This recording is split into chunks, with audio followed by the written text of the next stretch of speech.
አንረዳማና እኔ አንድ ታሪክ ሳውዲ ላይ የሳውዲ ትልቅ ባለሀብት ከሚባሉት ራጂህ የሚባሉ ሰው ያሉ አሁን በህይወት አሉ አቃቸዋለሁ አካል ሰው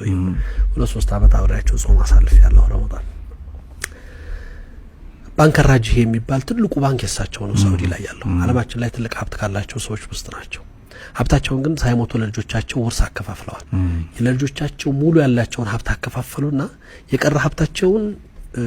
ፋውንዴሽን አቋቁመው እርዳታ ሰጪ ድርጅት አድርገውታል በአለም ትልቁ የሚባለው ፋውንዴሽን ነው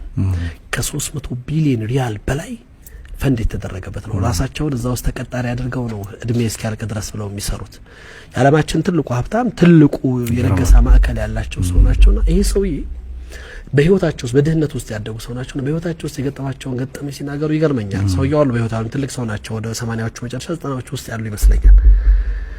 ልጅ ያለው ትምህርት ቤት ተማሪ ያለው የደሃ ልጅ ነኝ አስተማሪያችን የፍልስጤን ዜጋ ነው ይላሉ ሲያስተምረን የሆነ ፕሮግራም ላይ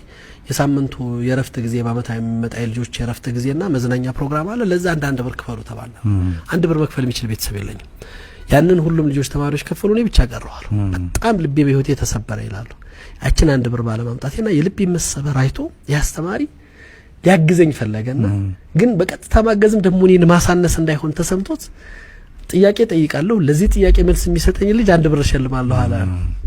ቀላል ጥያቄ ጠይቀኝ ጥያቄውን እኔ መለስኩለት አንድ ብሩን ሰጠኛሉ እዛ ፕሮግራም ላይ ተቀላቀሉ በህይወቴ እንደዛን ቀን ተደስቻ አላቅም ይላሉ አላህ ነገሮችን ለወጣ ሀብት መጣ ሀብት ሲያገኙ የሰው የመጀመሪያ የፈለጉት ያን አስተማሪ ነበር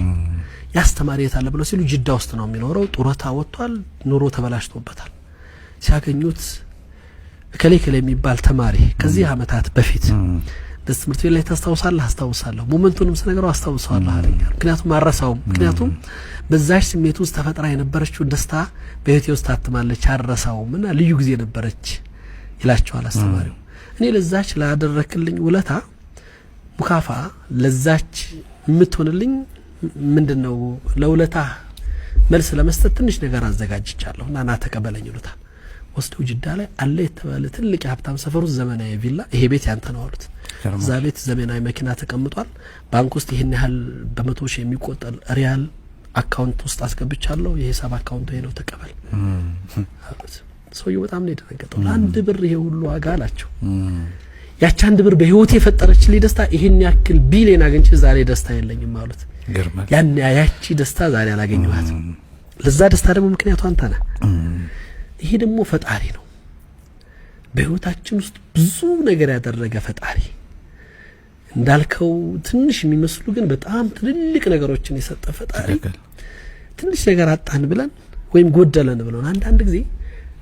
ምን ይባላል መሰለህ በስምና አስተምሮት ዱዓ ስታደርግ አላህ የሚሰጥህ ብዙ ጊዜ ዱዓ እናደርጋለን አይደለ ጸሎት እንጸልያለን ጌታዬ እናርግልኝ ብለን ላለ ፈጣሪ ግን የሚያደርግልን እኛ የጠየቅነውን ሳይሆን ለኛ የሚጠቅመውን ነው የሚያደርገው ልዩነቱ የኔ ዱዓ ባህሪ